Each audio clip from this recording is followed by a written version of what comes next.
On day 8, we'll be looking at the colonial period, first visiting Jamestown, where it all began, then taking the Colonial Parkway through Williamsburg over to Yorktown, where it will end with the last battle of the Revolutionary War. Out of Williamsburg, along the Colonial Parkway, heading out to Jamestown Island.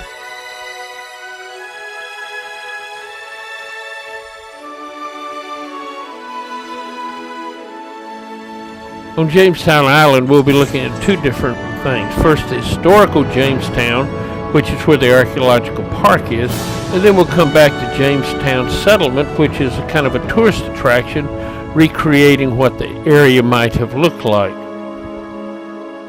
The first English settlement was built on an island surrounded by marshes and swamps in order to protect it. While at Jamestown, we'll first look at the Glass House.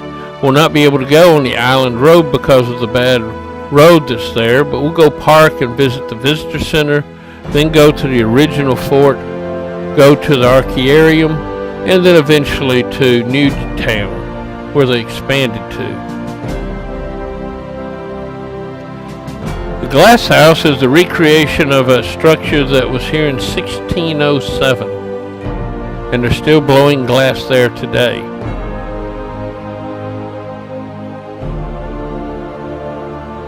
Now let's listen to how this all works.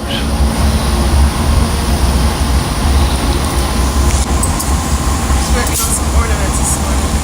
Here's the furnace, where we have molten liquid glass inside. It's about 2,000 degrees Fahrenheit.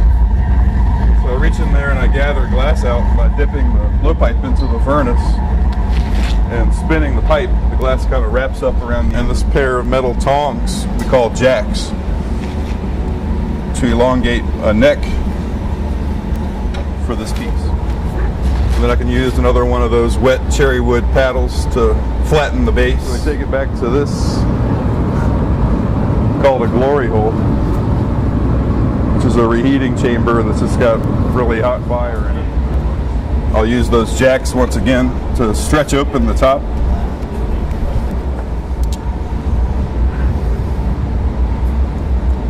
Drop that on there and use these glass cutting shears to cut off what we need. And use some tweezers to shape it.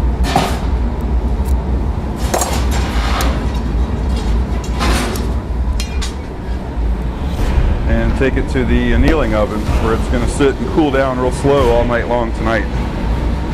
If we don't cool that glass very slowly, that glass will eventually break.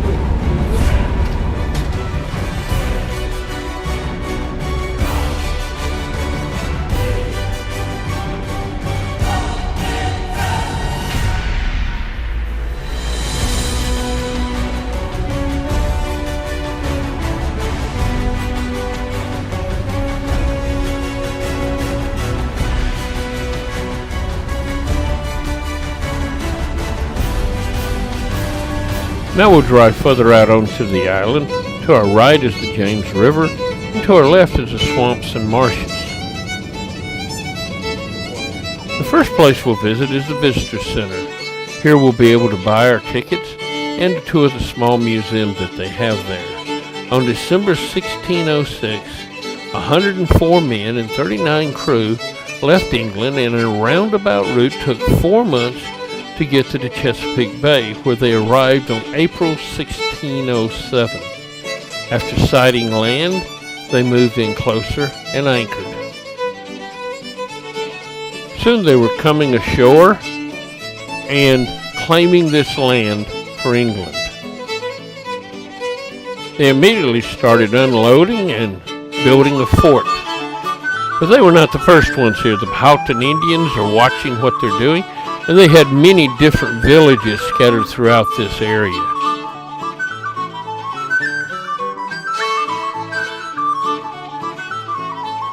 These Indians will become their major source of income while here for the first few years, and some of them didn't make it through the first year.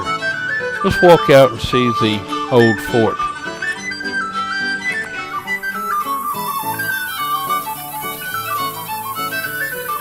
I said earlier, this area is swampy and marshy, and that helped to protect them from some of the Indians that might have attacked. This is a recreation of what that original fort built in May 1607 might have looked like. And there's a memorial monument that was built here to commemorate the beginning of that settlement, which was the first permanent settlement. This monument was built on the 300th anniversary of this settlement here.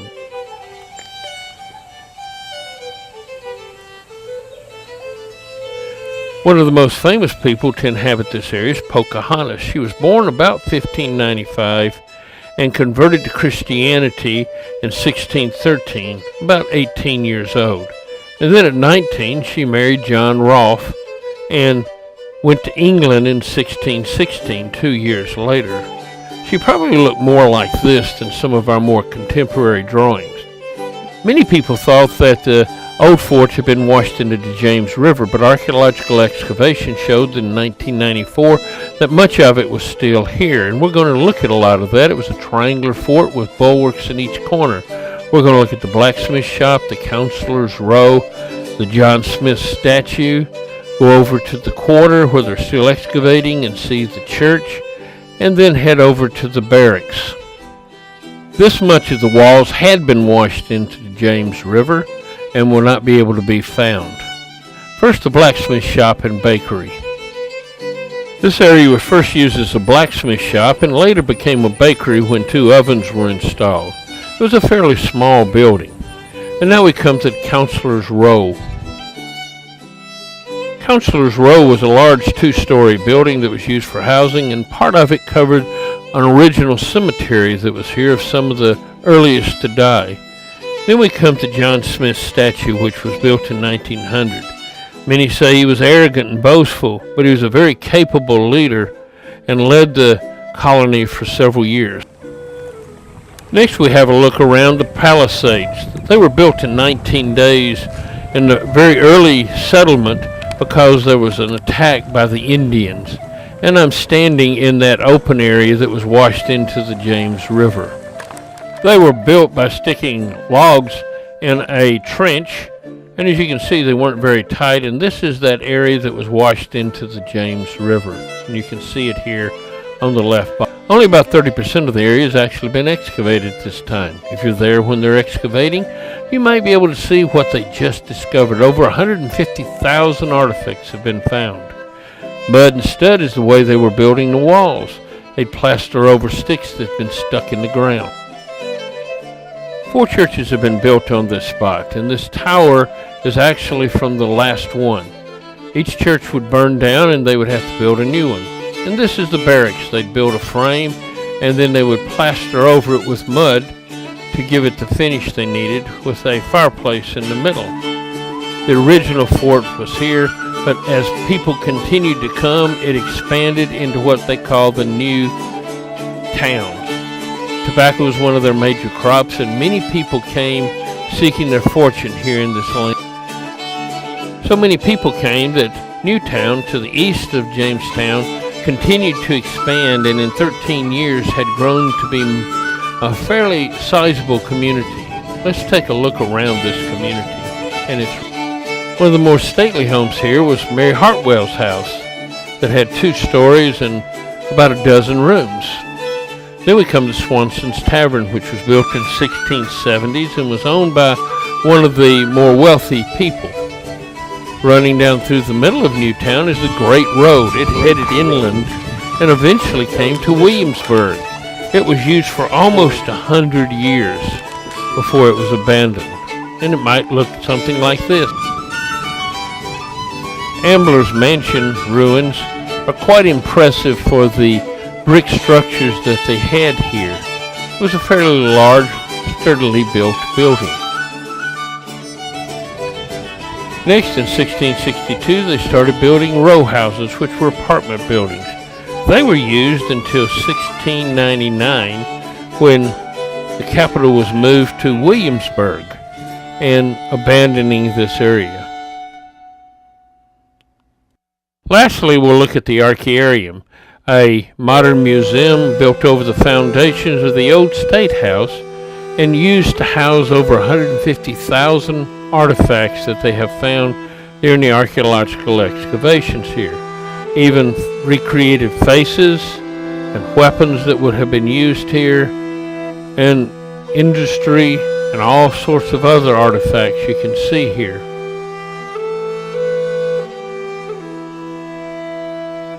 And now we pull away from historic Jamestown and the archaeological site and move a few hundred yards down the James River to a place built by the state of Virginia called Jamestown Settlement. Here you can go on board boats that would have been like at Jamestown, visit the fort, and even visit an Indian settlement. Let's go here now and see what they have.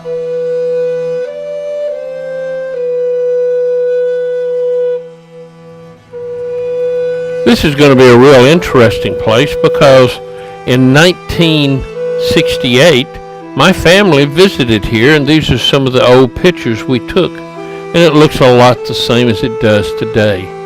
We'll be first seeing the film and gallery area, then move to the Powhatan Indian village before seeing the ships and going back to the recreated James Fort. Let's take a trip through the museum.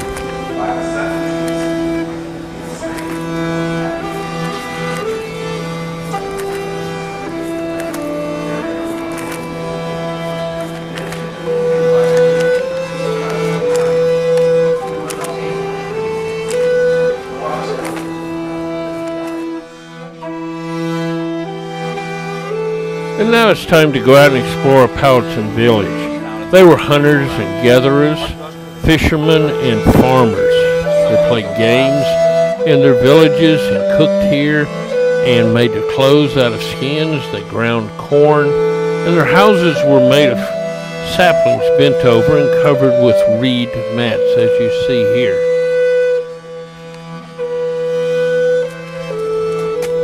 Inside, they had raised areas for sleeping, a fire, and a smoke hole where the smoke could go out.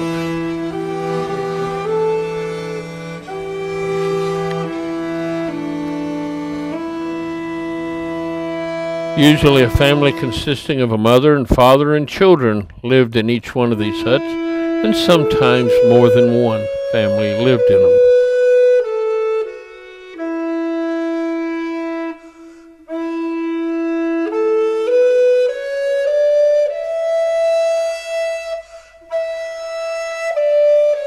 Next, we'll head down to the harbor and see the three ships that brought them here, the Susan Constant, the Discovery, and the Godspeed.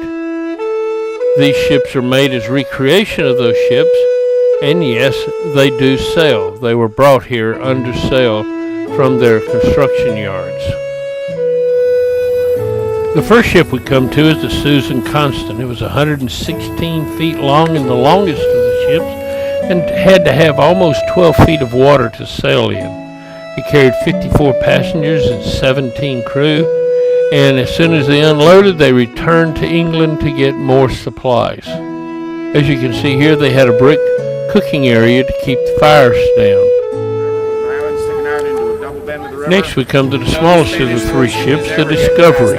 It was 66 feet long and had a draft of about 6 feet. It carried 12 passengers and 9 crew and was used to explore the waterways in the area where the other ships couldn't go. Our last ship was the Godspeed. It's 88 feet long and had a draft of 7 feet. It carried 39 passengers and 13 crew. As mentioned in historic Jamestown, it took 144 days to sail from England to Virginia. And this is a recreation of the fort that they built.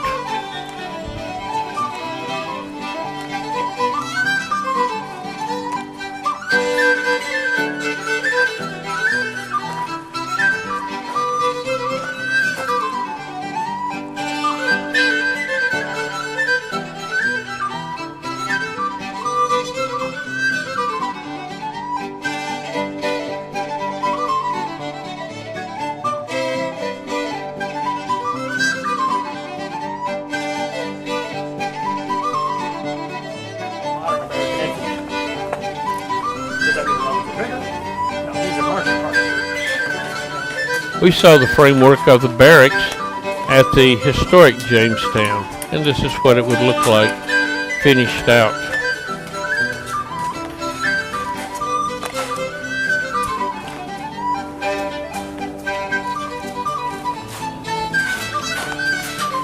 We also saw in historic Jamestown where the blacksmith shop was. It was later turned into a bakery.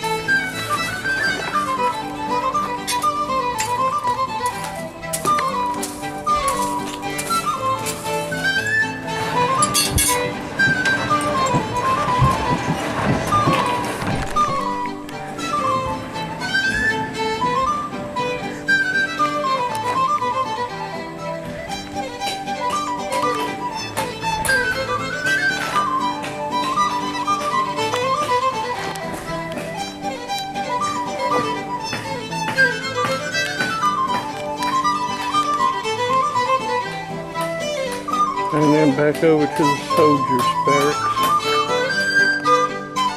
And the quarters where excavations are going on now at historic Jamestown. And this would have been a housing area for the various people who came here.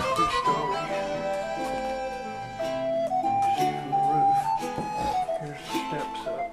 They won't let you go up, probably not finished.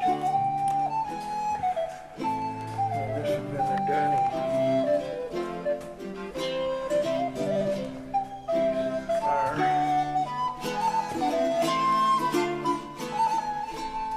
Here's some more housing.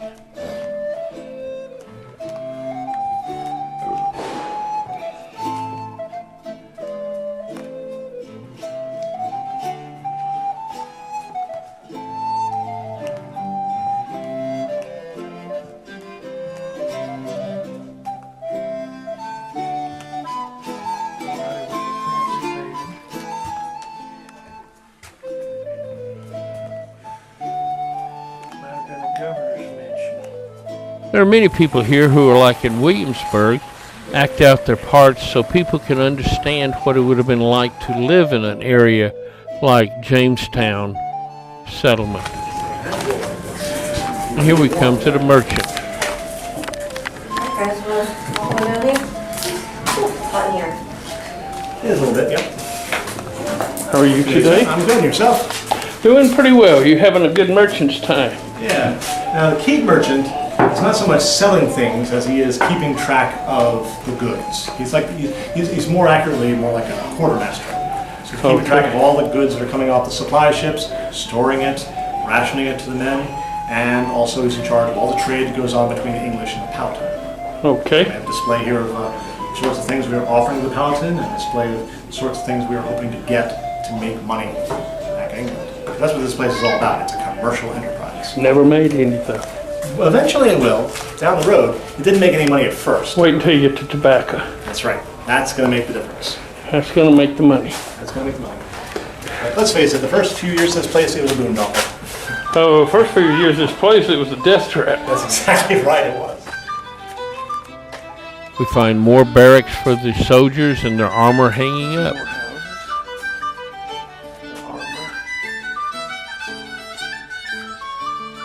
It's a little bit smaller. Close to each.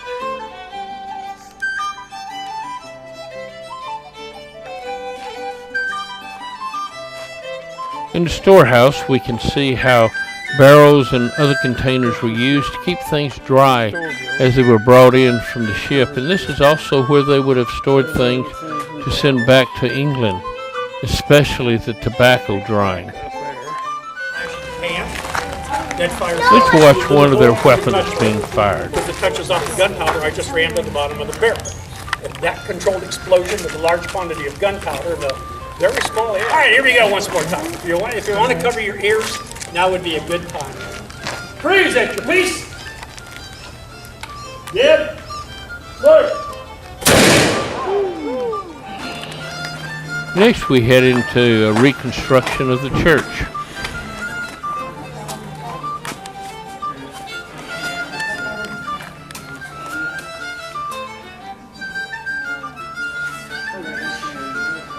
Here's the pulpit.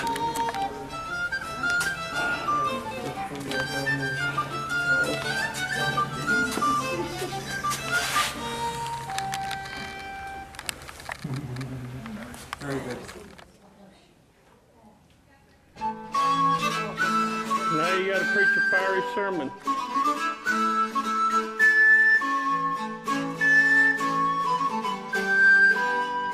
There are dozens of people dressed in costumes, so you can see what it would have been like to live in Jamestown during this time period, and you can see one of the bulwarks here at the corners of the fort for the artillery to have been placed.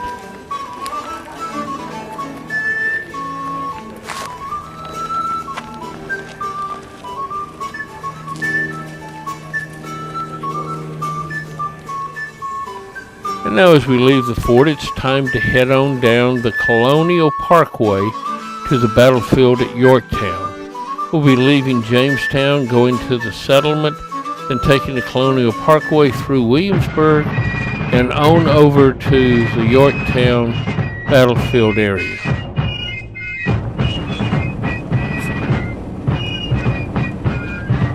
As we continue down the Colonial Parkway toward Yorktown, we soon come to Williamsburg and the tunnel that goes under the historic Williamsburg.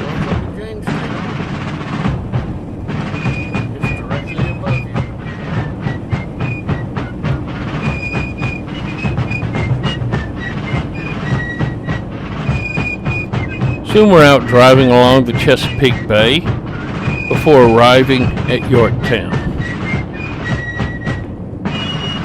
The war had been going on for 5 years with the British, and although they were winning the battles, they were losing the war.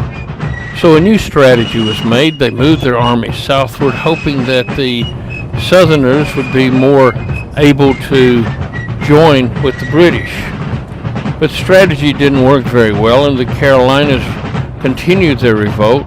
Cornwallis first moved to Williamsburg and then down to Yorktown and took Gloucester Point to have control of both sides so he could be resupplied. But a French fleet blocked the mouth to the Chesapeake. The French fleet defeated the British, and George Washington and Rochambeau, the French leader, moved southward and encircled Yorktown.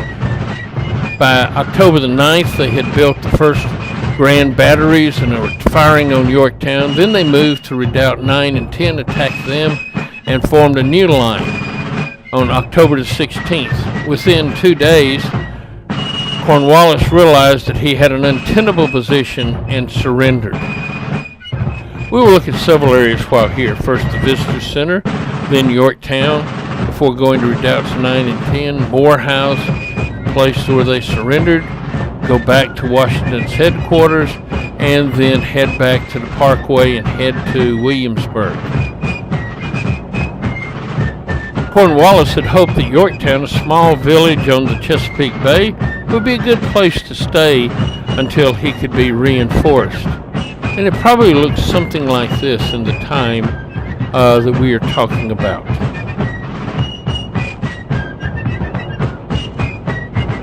We'll go look inside the city, especially at Nelson's house. It's unusual because it was the headquarters and an unexploded shell is still stuck in the wall. Also in town is the Yorktown Victory Monument. It was authorized in 1781, but wasn't built for another 100 years. It was then struck by lightning, and the statue on top damaged heavily, and it was replaced in 1956. It's 84 feet high, and the statue is 14 feet high.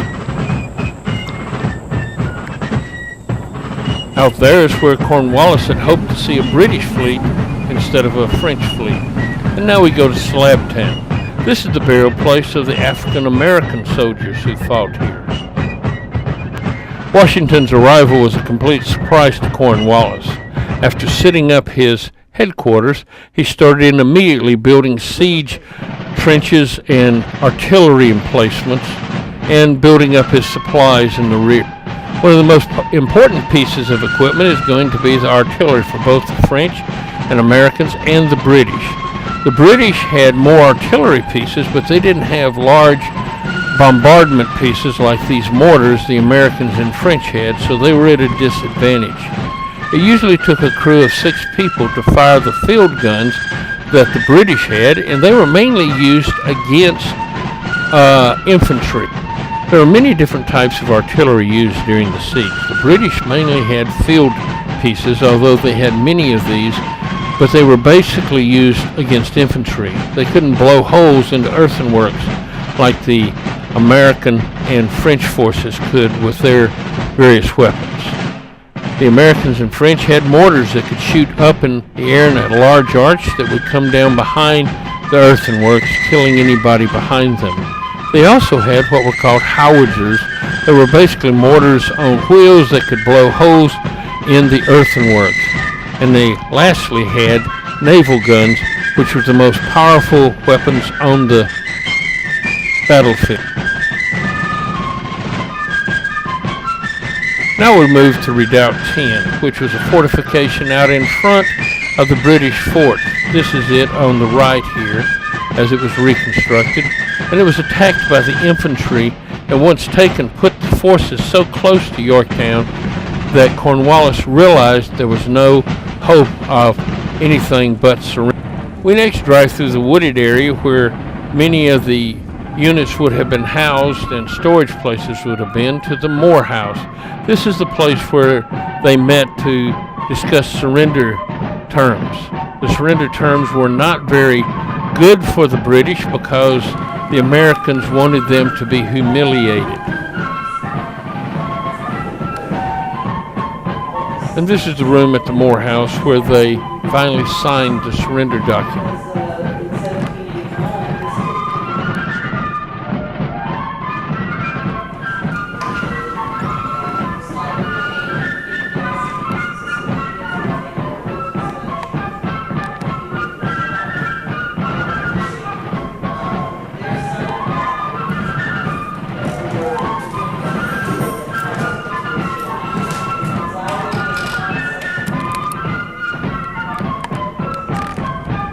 On October 19th, 1781, the British marched out to surrender, but Cornwallis claimed he was sick and sent Charles O'Hara to surrender. He tried to surrender to Rochambeau to ignore the Americans, but Rochambeau wouldn't take it, pointed to Washington.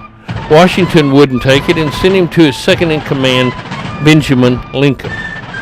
This defeat at Yorktown so humiliated the British that the people back home overthrew the government, and the new government worked on terms of surrender with the Americans and French, thus ending the Revolutionary War, and our day 8.